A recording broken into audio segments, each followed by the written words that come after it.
My name is Ben Parker, a retired history teacher of 67 years with more wrinkles than dollar bills in my pension. After a week battling pneumonia at Mercy General, I stumbled through my front door, desperate for the comfort of home. The kitchen light flickered as I opened the fridge for water, only to freeze in disbelief. A second refrigerator stood beside it, gleaming and new.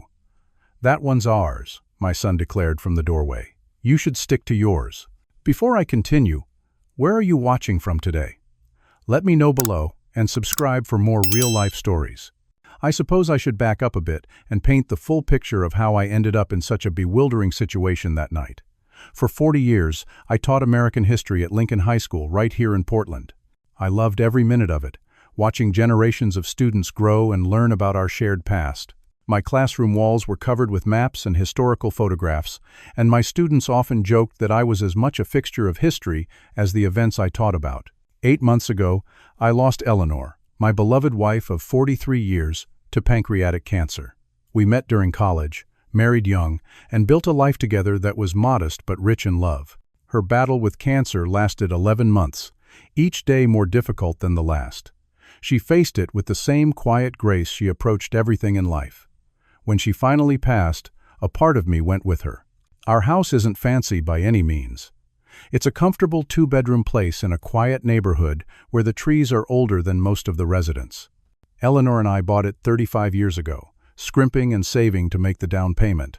The mortgage payments were sometimes a stretch on a teacher's salary, but we managed to pay it off completely just before I retired 10 years ago. During Eleanor's final months, our son James and his wife Amanda moved in with us. James said they wanted to help care for his mother and support me through the difficult time. Initially, I was deeply grateful for their presence. James is 42 now, our only child. He works in finance, or at least he did. He's been what he calls between positions for the past 14 months. Amanda is 39, a part-time social media consultant who works from home. They had been renting an apartment downtown, but claimed the lease ended at the perfect time for them to come help us. My teacher's pension isn't anything extraordinary, but it covers my modest needs. The house being paid off was our greatest financial achievement, Eleanor's and mine. When James and Amanda moved in, I never thought to charge them rent. They were family after all, and I believed they were making a sacrifice to be with us during Eleanor's final journey. I even covered most of the groceries and utilities, thinking it was the least I could do while they put their lives on hold. After Eleanor passed, they stayed on. James said they wanted to make sure I was okay living alone for the first time in over 4 decades. Again, I was touched by what I perceived as their concern. I thought perhaps this tragedy might bring us closer as a family, filling some of the enormous void Eleanor's absence had created. The pneumonia came on suddenly. One evening I felt fine. The next morning I could barely breathe. By afternoon I was in the emergency room with a high fever and oxygen levels that alarmed the medical staff. They admitted me immediately. I remember feeling frightened and disoriented as they wheeled me to a room, wishing Eleanor was there to hold my hand like she always had during medical emergencies. As the nurses hooked me up to monitors and oxygen, I asked them to call James. I thought surely he would come right away, perhaps bring some comfort items from home. Little did I know this hospitalization would mark the beginning of the most painful betrayal I had experienced since losing my wife. The 5 days I spent in Mercy General's respiratory ward were lonely and frightening. The pneumonia had hit me hard, leaving me weak and struggling for each breath. The doctors explained that at my age, pneumonia wasn't just a bad cold, but a potentially life-threatening condition. They pumped me full of antibiotics and kept me on supplemental oxygen, monitoring my vitals around the clock.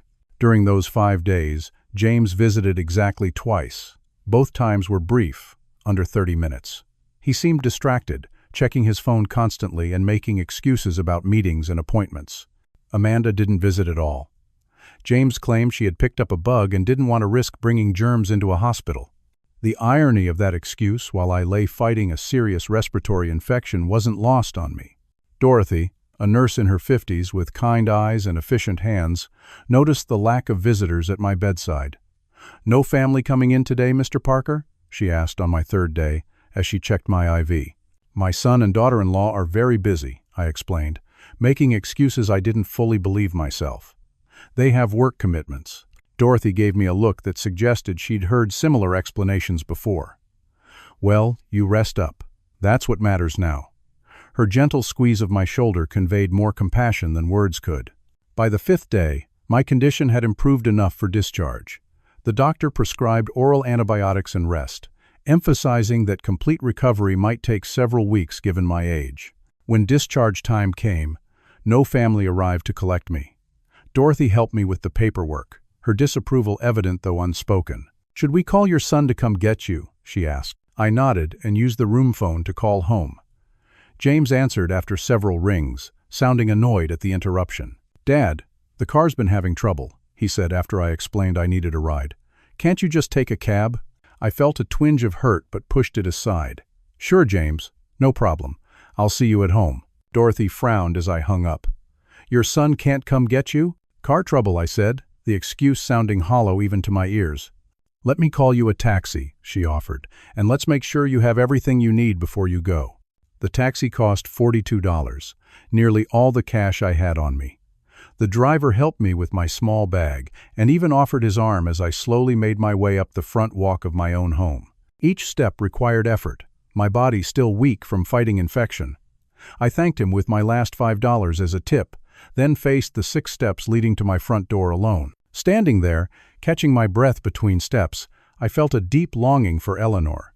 She would have been waiting at the door, ready with her gentle support and a pot of homemade soup simmering on the stove. Instead, I was returning to a house that had grown increasingly unfamiliar in the months since her passing. Finally reaching the door, I fumbled with my keys, anticipating the comfort of my own bed and perhaps some nourishing food. I hadn't been able to eat much hospital food and was genuinely hungry for the first time in days. Surely James or Amanda would have prepared something, knowing I was coming home from the hospital today. With that hopeful thought, I pushed open the door to what had once been my sanctuary, unaware that I was about to discover just how unwelcome I had become in my own home. The house was eerily quiet when I stepped inside around 6:30 that evening. Twilight cast long shadows across the living room, and I immediately noticed something was different. The furniture had been rearranged. Eleanor's antique reading chair, the one I couldn't bear to sit in after she passed, had been moved from its place by the window to an awkward corner. New decorative pillows I'd never seen before cluttered the couch. A large, flat-screen television now dominated the wall where Eleanor and I had hung our favorite landscape painting. "James?" I called out, my voice weaker than I expected. "Amanda?" No answer came. I made my way slowly toward the kitchen, leaning against the wall for support. The hallway seemed longer than I remembered, my weakened state making the short journey arduous. When I finally reached the kitchen doorway, the overhead light flickered on automatically. That was new too. Motion sensors, something I hadn't authorized. Then I saw it. Next to our modest, aging refrigerator stood a brand new stainless steel model, at least twice the size and featuring a fancy water and ice dispenser in the door. I blinked hard, wondering if the medication was causing me to hallucinate. Had I somehow entered the wrong house? But no, the familiar chipped tile countertop and the sunflower wallpaper Eleanor had chosen 20 years ago confirmed this was indeed my home. I moved toward the refrigerators in confusion. As I reached for the handle of the new one, a voice from behind startled me. "That one's ours," James said, leaning against the doorframe with a casualness that felt alien to the moment. "You should stick to yours." I turned to face my son, searching his expression for any sign that he was joking. There was none. He looked at me with cool detachment, as if explaining something obvious to a child. "What do you mean, yours?" I asked, my parched throat making my voice sound raspier than usual. "Amanda and I needed more space for our food," he explained with a shrug. "Your fridge is too small and we got tired of everything getting mixed up, so we bought our own." He gestured to the original refrigerator.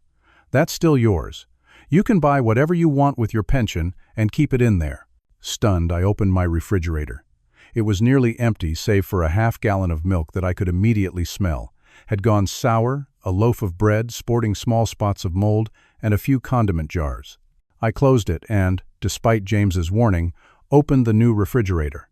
It was fully stocked with fresh produce, premium cuts of meat, gourmet cheeses, and beverages. Every shelf was meticulously organized, and I noticed something else. Small labels with Amanda's name were affixed to various containers.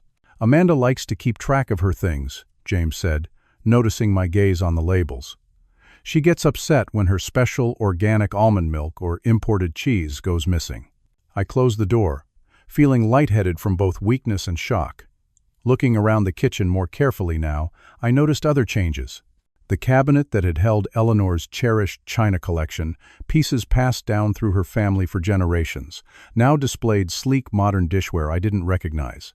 The vintage cookie jar that always sat on the counter, the one shaped like a smiling cow that Eleanor had found at a flea market on our 5th anniversary, was nowhere to be seen. "Where are Eleanor's dishes?" I asked, my voice barely a whisper. "Amanda packed them away in the attic," James replied. "They were just collecting dust, and she wanted to use the space for our things." Without another word, I turned and made my way through the house, noting more changes as I went. Family photographs that had lined the hallway were replaced by abstract prints in modern frames. The small writing desk where Eleanor used to pay bills and write letters to old friends was gone, replaced by a sleek computer station where Amanda's laptop sat her day. By the time I reached my bedroom, I was physically and emotionally exhausted. At least this room remained largely untouched, though I noticed even here subtle changes. New curtains, a different lamp on what had been Eleanor's nightstand. But my bed was the same, and at that moment, it was all I wanted.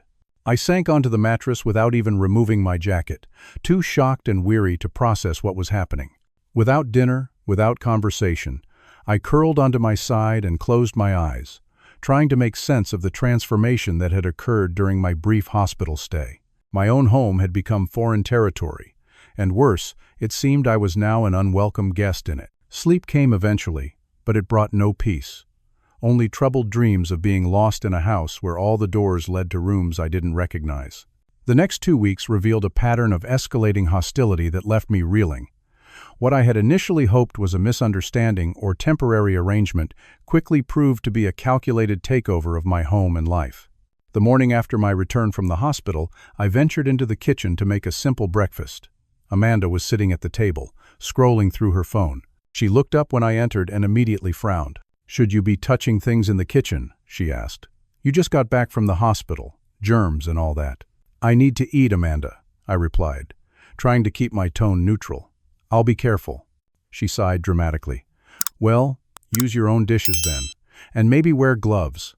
I'm very careful about what goes into my body." That same day, I overheard James on the phone with someone, his voice lowered but still audible from my bedroom. "Yeah, Dad's back from the hospital. He's getting pretty forgetful these days. Keeps complaining about changes in the house that happened months ago." A pause. "No, the doctor didn't say anything specific, but you know how it goes at his age, starting to slip a bit." I wasn't forgetful. I wasn't slipping. The changes had happened while I was hospitalized, not months before. This was the first of many instances where James would suggest to others that I was experiencing cognitive decline. The bathroom became another battlefield. Our house has 2 bathrooms, the master bath attached to my bedroom and the main bathroom in the hallway. Suddenly, I was informed that I should only use the master bath, as James and Amanda needed the main bathroom most of the day for their schedules. Yet I frequently found Amanda using my bathroom, leaving makeup stains in the sink and wet towels on the floor. "Your bathroom has better lighting for my makeup," she explained unapologetically when I mentioned it. "Besides, it's not like you're using it all the time." More troubling than these daily indignities was the disappearance of my mail. My pension check, which I still received in paper form out of old habit, never arrived that month. When I mentioned this, James casually mentioned they had organized my mail. "We put all the important stuff in a folder," he said vaguely. "Don't worry about it, Dad. I can handle the bills and paperwork now. You should be resting." A week after returning home, I discovered a credit card application with my name forged on the signature line sitting in James's home office when I was looking for a postage stamp. The application listed an income far higher than my actual pension. When confronted, James became defensive. "I was just helping you build your credit," he claimed. "Besides, you're always complaining about money. This would give you some flexibility." My car, a reliable 10-year-old Toyota I rarely drove since retiring, began disappearing from the driveway for hours or days at a time. It would return with the gas tank empty, despite being full when I last checked. When I asked James about it, he shrugged. "Amanda needed to run some errands. What's the big deal?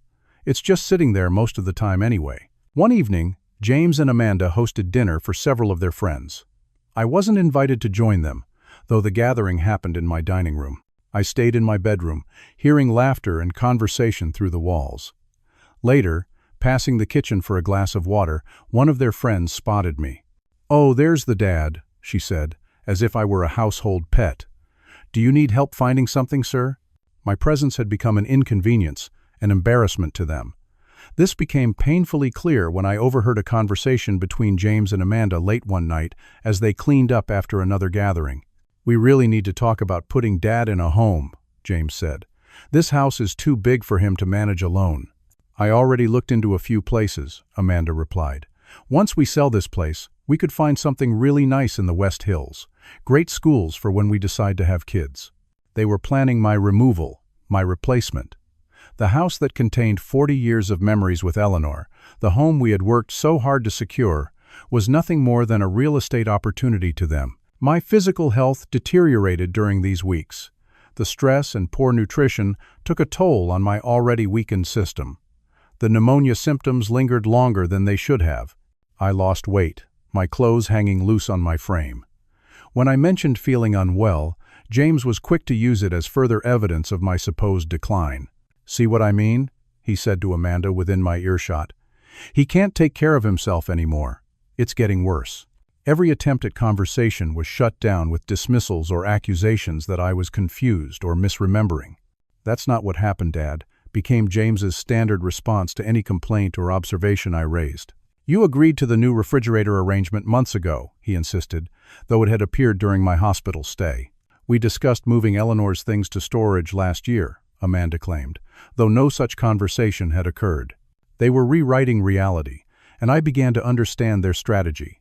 Make me question my own mind until I became as helpless as they claimed I was.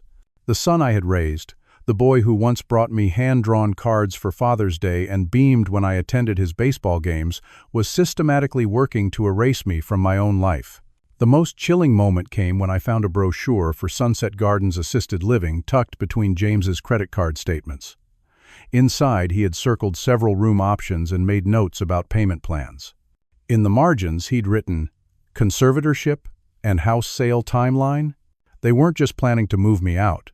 They were plotting to take legal control of my affairs, my home, and what little savings I had left. The realization sent a cold wave of fear through me. I was being erased, step by methodical step. 3 weeks after my return from the hospital, James's birthday arrived. He had always been particular about celebrating his birthdays, a trait that Eleanor indulged perhaps too generously throughout his childhood. This year was no different, except now Amanda orchestrated the festivities with an extravagance that seemed designed to emphasize their claim on the house. They invited a dozen friends and Amanda's parents for dinner. The dining room table that Eleanor and I had purchased as newlyweds was extended with leaves I didn't know we still had. Amanda had covered it with an unfamiliar tablecloth and decorated it with elaborate centerpieces and place settings. I noticed there was no place set for me. When guests began arriving, I made myself presentable and joined the gathering in the living room. Amanda's mother, Diane, a woman with carefully maintained blonde hair and a perpetual expression of mild disdain, was the first to notice me. "Oh, James mentioned you might join us," she said without warmth. "How are you feeling these days?" Before I could answer, she turned to another guest and continued, "James says his father's been quite confused lately. It's so hard watching parents age, isn't it?" I stood there, invisible, yet being discussed as if I weren't present. Throughout the evening, this pattern continued. Conversations would shift to concerned whispers about James's father whenever I approached. Sympathetic looks were exchanged. One guest, a woman I'd never met, patted my hand and spoke very slowly. "It's a lovely party, isn't it? Are you enjoying yourself?" I retreated to the kitchen, hoping to find some peace in the familiar space. There I discovered the cake Amanda had ordered. An elaborate 2-tier creation with "Happy Birthday" to the man of the house written in elegant script. The man of the house. Not my house anymore, apparently. During dinner, which I was eventually invited to join at a small card table set up in the corner like an afterthought, James made a toast.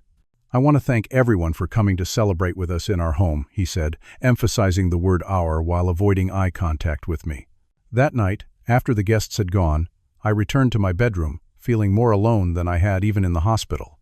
On my dresser, I kept a small wooden jewelry box where Eleanor's wedding ring and a few other precious pieces were stored. I often took out the ring before bed, a private ritual of remembrance. When I opened the box that night, it was empty. My heart raced as I searched through drawers and shelves, thinking perhaps I had moved the items myself and forgotten. But deep down, I knew. When I confronted James and Amanda the next morning, their response confirmed my worst fears. "Oh, Mom's jewelry," Amanda said casually. "She gave those pieces to me before she passed. She wanted me to have them as her daughter-in-law." It was a lie. Eleanor had specifically told me she wanted her ring and her mother's pearl necklace to stay with me until I passed, then go to any grandchildren we might have. She had never been particularly close to Amanda, and would never have given these treasured family heirlooms to her. "That's not true," I said, my voice shaking with anger and grief. "Eleanor would never have done that." James stepped between us, his face hardening. "Dad, we've been through this. You were there when Mom gave Amanda her jewelry. Your memory is getting worse. This is exactly what the doctors warned us about." No doctors had said any such thing. The gaslighting was becoming more blatant, more cruel. I retreated again, feeling the walls closing in. The next day brought another devastating discovery. My study, the small second bedroom where I kept my teaching awards, professional certificates, and albums of student thank you letters collected over 40 years, had been completely transformed. The shelves were now filled with Amanda's self-help books and decorative items. My desk had been replaced with a vanity table. Boxes labeled Dad's stuff were stacked in the corner. "You don't need all this space for your junk," James said when I stood speechless in the doorway. "Amanda needs a proper space for her meditation and self-care. We put your things in storage." But later, when they were out, I checked the garage and found many of my professional mementos in the garbage bins, frames broken and certificates torn. 40 years of my career, my life's work discarded like trash. I rescued what I could, hiding the salvaged items in my closet. The final straw came on a rainy Friday evening. James and Amanda had invited several couples over for dinner and drinks. I had stayed in my room most of the day, avoiding another uncomfortable social situation. Around 6 o'clock, I realized I needed to take my evening medication, which I'd left in the kitchen. Venturing out, I found the house full of people I didn't know, music playing loudly. Amanda spotted me and quickly intercepted. "We're having a private gathering," she said in a tone one might use with an intrusive stranger. "Could you stay in your room tonight?" "I just need my medication from the kitchen," I explained. Her smile remained fixed as she replied, "I'll bring it to you. Just wait in your room." An hour passed. No medication appeared. I ventured out again, only to be intercepted by James this time. "Dad, you're embarrassing us," he hissed under his breath. "Go back to your room." "I need my heart medication, James," I insisted. "Fine. Wait here." He disappeared into the kitchen, but didn't return. The bathroom near my bedroom was occupied by guests, so I tried to use the main bathroom. The door was locked. Increasingly anxious about missing my medication time, I decided to walk to the corner drugstore to use their blood pressure machine. When I returned 30 minutes later, soaked from the unexpected downpour, I found the front door locked. My key no longer worked in the lock. Through the window, I could see the gathering continuing inside, everyone laughing and drinking. I knocked, but the music was too loud for anyone to hear. For nearly an hour, I sat on the covered porch, wet and cold, waiting for someone to notice me. By the time James finally opened the door, looking annoyed at the interruption, I was shivering uncontrollably. "What are you doing out there?" he asked, as if I'd chosen to sit in the rain. "My key doesn't work," I said through chattering teeth. "I went to check my blood pressure since no one brought my medication." He shrugged. "We had the locks changed yesterday. Meant to give you the new key. Must have slipped my mind." That night, I developed a cough again. By morning, my chest felt tight, and breathing was difficult once more. But instead of concern, James and Amanda seemed almost pleased by this development. "See?" I overheard Amanda telling James. "He can't even take care of his basic health. This is exactly why we need to look at those assisted living options." Later that day, their conversation became even more explicit. Not bothering to lower their voices as I rested in my room, I heard their plans clearly through the thin walls. "I talked to a lawyer friend," James said. Since Dad's been hospitalized recently and showing signs of confusion, we have grounds to petition for guardianship. Once we have that, we can make all the decisions about his care and finances. Including selling the house? Amanda asked eagerly. Especially selling the house, James confirmed. We could probably get $700,000 for it in this market. Maybe more with a few updates. And your dad? Sunset Gardens has openings. His pension and Social Security should cover most of the monthly fees. If there's a shortfall, well, that's what the house proceeds are for. I lay in bed that night, looking at old photographs of Eleanor and me in happier times. One showed us standing proudly in front of this very house the day we moved in, young and full of dreams for our future. Another captured James as a boy, sitting between us at a birthday celebration, all three of us smiling. What had happened to that boy? Where had we gone wrong? The questions circled endlessly in my mind, but one thing became crystal clear. If I didn't act decisively, I would lose everything. Not just my home and possessions, but my autonomy, my dignity, perhaps even my will to live. As dawn broke, I made a decision. Enough was enough. I had spent my life teaching young people about pivotal moments in history when individuals stood up against injustice. It was time to apply those lessons to my own life. I reached for the phone and dialed a number I hadn't called in years. Marcus? It's Ben Parker. I need your help. Marcus Thompson had been a colleague of mine at Lincoln High for 20 years before leaving education to pursue a law degree in his 50s. He specialized in elder law now, a second career that suited his meticulous nature and strong sense of justice. We had fallen out of regular contact over the years, but I knew if anyone could help me navigate this situation, it would be Marcus. Can you meet somewhere private? I asked, keeping my voice low. It was just after 7 in the morning, and I could hear James and Amanda moving around in the kitchen. Not at my house. Denny's on Powell Boulevard. 9 o'clock? Marcus suggested. I'll be there.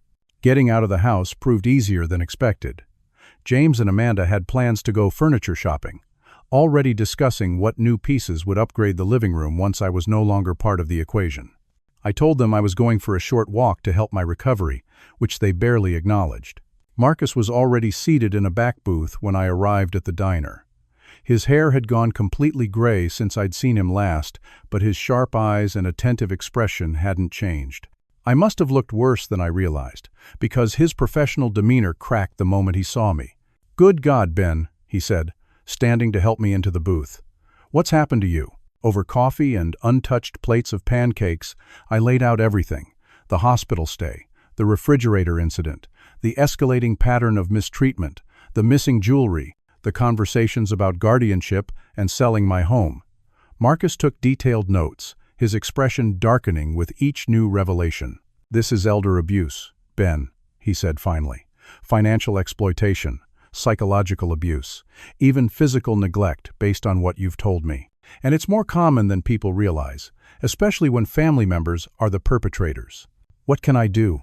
I asked, hearing the desperation in my own voice. "They're making me look incompetent. Who would believe me over them?" Marcus reached across the table and gripped my hand firmly. "I believe you. And we're going to make sure others do too. We need evidence, documentation, and a plan." Over the next 2 hours, Marcus outlined a strategic response. First and foremost, I needed to document everything. He gave me a small notebook to keep a detailed journal with dates, times, and descriptions of all incidents. "Write down everything, no matter how small it seems," he advised. "Patterns are powerful evidence." Next, he suggested installing a small legal audio recording device in common areas of the house. "Oregon is a one-party consent state for recordings," he explained. "As long as you're part of the conversation or in the room, you can legally record." Marcus arranged for a security company contact of his to install a nondescript camera in my bedroom and the living room the next day, when James and Amanda would be out. "We need to document unauthorized entry to your private space and any attempts to remove your belongings," he explained. We discussed financial protection measures. Marcus insisted I visit my bank immediately to secure my accounts. "Change all your PINs and passwords," he advised. "Set up alerts for any withdrawals. Consider freezing your credit to prevent unauthorized applications." The bank manager, a woman named Patricia, who had known Eleanor and me for years, was horrified when I explained the situation. Together, we reviewed recent account activity. Sure enough, There had been several unauthorized withdrawals over the past month, totaling nearly $4,000. "We can dispute these transactions," Patricia assured me, "and I'll put a two-person authorization requirement on your accounts going forward. No withdrawals without you present, with ID." Marcus arranged for me to visit my primary care physician for a complete cognitive assessment. Dr. Harris, who had been my doctor for over a decade, performed a thorough examination and mental status evaluation. "There's absolutely no indication of cognitive impairment, Ben," he concluded, documenting his findings in my medical record. "Your memory and reasoning are exactly what I'd expect for someone your age, with your educational background. Better than many, in fact." Armed with this medical documentation, we proceeded to the next step. Marcus helped me file a police report regarding Eleanor's missing jewelry and the financial exploitation. Officer Rivera took detailed notes and photographs of the empty jewelry box. "Family financial exploitation cases are difficult," she warned us. "But documenting the pattern is important, and we take elder abuse seriously." With Marcus's guidance, I began the process of legally evicting James and Amanda. Since they had no rental agreement and contributed nothing toward the household expenses, they were technically unlawful occupants. "They'll fight this," Marcus warned. "Be prepared for things to get ugly before they get better." As a precaution, Marcus helped me secure temporary alternative housing with another retired teacher friend who had a guest cottage on his property. "Just in case you need to leave quickly," he explained. "Safety first, Ben." We arranged for my most important remaining valuables, including family photographs and personal documents, to be moved to a safe deposit box at the bank. What couldn't fit there went to Marcus's office for safekeeping. Each night, I made entries in my journal, documenting new incidents. Amanda borrowing my razor and not replacing it, James taking my car to go golfing without asking, finding my bedroom had been searched while I was out. The small camera we installed captured Amanda going through my closet and removing an envelope where I had kept emergency cash, as well as James searching my nightstand drawers. After 2 weeks of meticulous documentation and preparation, Marcus determined we had gathered sufficient evidence. The plan was set. We prepared legal papers, an eviction notice, a cease and desist order regarding my personal property, and documentation of the financial exploitation. "Timing is everything," Marcus advised. "We want to catch them off guard, but also in a situation where they can't immediately retaliate." The opportunity presented itself when James and Amanda planned another dinner party, this one apparently to impress a potential business contact of James's. Marcus and I, along with a professional process server named Keith, waited in my bedroom until all the guests had arrived. "Are you ready for this, Ben?" Marcus asked, his hand on my shoulder. I straightened my posture, feeling more strength and resolve than I had in months. More than ready. Together, we walked into the dining room where James was regaling his guests with stories in what he clearly now considered his home. The room fell silent as we entered. James's smile froze, then faded as he saw the serious expressions on our faces and the unfamiliar man with official-looking documents. "Dad, we're in the middle of dinner," he began, his tone conveying irritation and embarrassment. "I can see that, James," I replied, my voice steady and clear.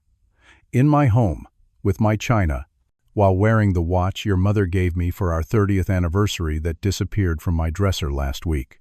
The guests shifted uncomfortably.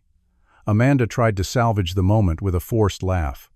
"James's father has been having some confusion lately," she explained to the table. "Perhaps we should help him back to his room." Keith stepped forward. "James and Amanda Parker, I'm here to serve you with these documents." The legal papers were placed on the table between their wine glasses. Everything we had documented and prepared over the previous weeks was contained in those pages. The financial exploitation, the unauthorized use of my property, the eviction notice, and most damning of all, transcripts of their conversations about declaring me incompetent to gain control of my assets. "You have 72 hours to vacate the premises," Keith stated formally. "All removed personal property must be returned, and a full accounting of financial transactions made using Mr. Benjamin Parker's funds must be provided to his attorney." The stunned silence that followed was broken only when one guest quietly stood, mumbled an excuse, and headed for the door. Others quickly followed suit, leaving James and Amanda alone at the table with the legal documents between them. "You can't do this," James finally sputtered, his face flushed with anger and embarrassment. "This is our home now. "No, son," I said, feeling a profound sadness beneath my resolve. "This has never been your home. It was your mother's and mine. And now it's mine alone." As we turned to leave the room, I heard the first sob escape from Amanda, followed quickly by angry whispers between them. The battle was far from over. But for the first time since my hospitalization, I felt like I had taken back control of my life and home. The aftermath of that confrontation was exactly as difficult as Marcus had warned it would be. James and Amanda spent that night alternating between shouting matches, tearful phone calls to friends seeking emergency housing, and attempts to intimidate me into rescinding the eviction. At one point, James pounded on my locked bedroom door, threatening legal action of his own. "You'll regret this, Dad," he shouted. "I have friends with legal connections. We'll prove you're incompetent and take everything anyway." But by morning, the reality of their situation had begun to sink in. The evidence Marcus and I had collected was substantial and damning. The financial transactions alone constituted elder abuse under Oregon law, with potential criminal penalties. When Amanda's parents arrived the next day, supposedly to help them fight the eviction, they instead took one look at the documentation and advised their daughter and son-in-law to comply immediately. "This is a mess you cannot win," I overheard Amanda's father telling them in the kitchen. "If even half of what's in these papers gets filed with the court, you could both face charges. Cut your losses and leave." The process of their moving out stretched over 2 painful weeks. Each day brought new tensions, silent treatments punctuated by bursts of recrimination. They continued to take items that weren't theirs, which we documented meticulously. Marcus arranged for a sheriff's deputy to be present on the final moving day to ensure no additional property was removed, and to formally witness their departure. Throughout this period, they attempted various manipulation tactics. James tried appealing to family loyalty, bringing up childhood memories and claiming everything had been a misunderstanding. Amanda vacillated between tearful apologies and cold accusations that I was cruel and ungrateful for their care. When these approaches failed, they resorted to guilt, suggesting that Eleanor would be ashamed of my actions and that I was tearing the family apart. These attempts hurt deeply, especially the invocation of Eleanor's name. I knew in my heart that she would have been horrified by their behavior, not mine. Still, the emotional toll was immense. After they finally left, I sat alone in my reclaimed living room and wept for the first time since Eleanor's passing. I mourned not just for her, but for the son I had raised and clearly lost somewhere along the way. The house felt eerily empty in the days that followed. I wandered through rooms that now bore the scars of their occupation. Walls where family photos had once hung now showed faded rectangles against the paint. Floors scratched from furniture being dragged out. Eleanor's garden neglected and overgrown. The physical recovery of the space would take time, but I knew the emotional recovery would take far longer. My own health improved gradually once the daily stress diminished. The lingering cough from the pneumonia finally cleared. I began to regain some of the weight I had lost. Simple pleasures returned. Enjoying a cup of coffee on the porch in the morning silence, preparing meals in my kitchen without scrutiny, sleeping through the night without being awakened by intrusions or anxiety. I reached out to former colleagues and students, rebuilding the social connections that had withered during my months of isolation. Many were shocked by what had happened, but offered support without judgment. My friend Thomas, a retired English teacher, helped me clear the overgrown garden and plant new flowers. Several former students organized a painting party to refresh the walls, covering those faded rectangles with new color and new memories. Through Marcus, I connected with a senior center support group specifically for older adults who had experienced family exploitation or abuse. The stories shared there were both heartbreaking and strengthening.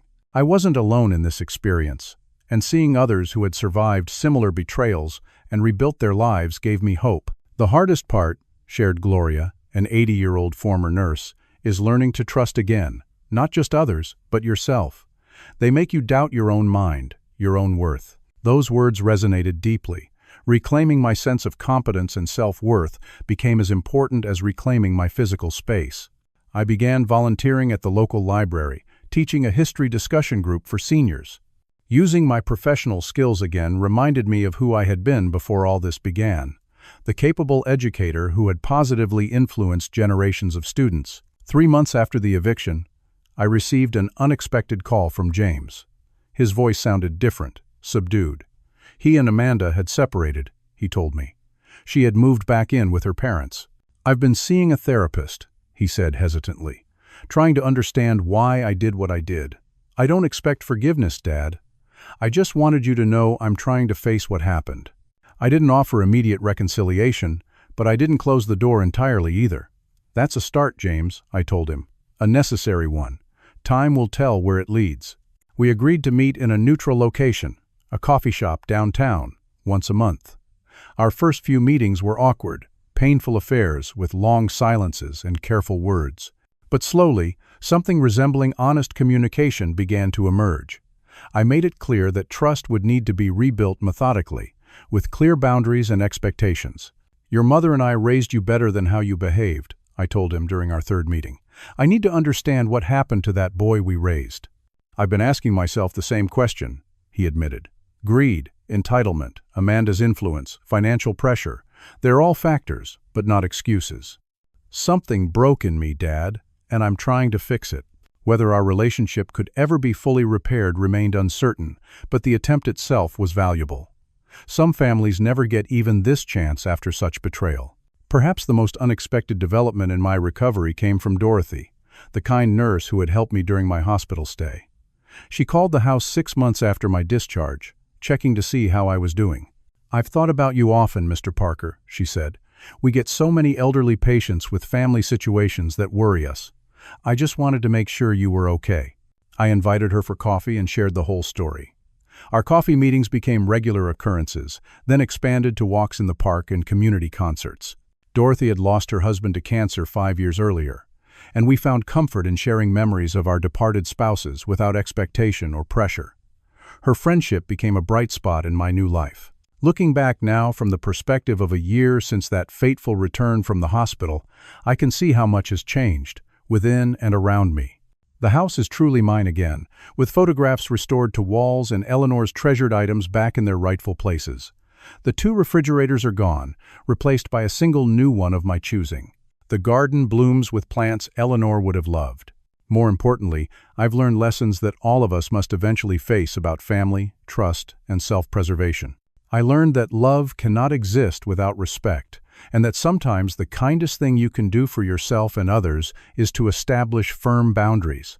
I learned that age doesn't diminish our right to dignity and autonomy. And perhaps most painfully, I learned that sharing blood doesn't guarantee sharing values.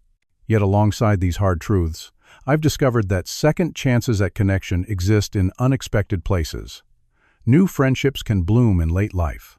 Communities can form around shared experiences, even difficult ones. And resilience isn't just a quality of youth, but something that can strengthen with each decade and each challenge overcome. If Eleanor could see me now, I believe she would be proud of how I found the courage to stand up for myself, the same courage she always demonstrated throughout our life together. The house holds her memory not in frozen grief but in living remembrance, as I continue to build a meaningful life in her absence. For those of you watching who might be facing your own struggles with family dynamics, elder exploitation, or rebuilding after betrayal, please know that you are not alone.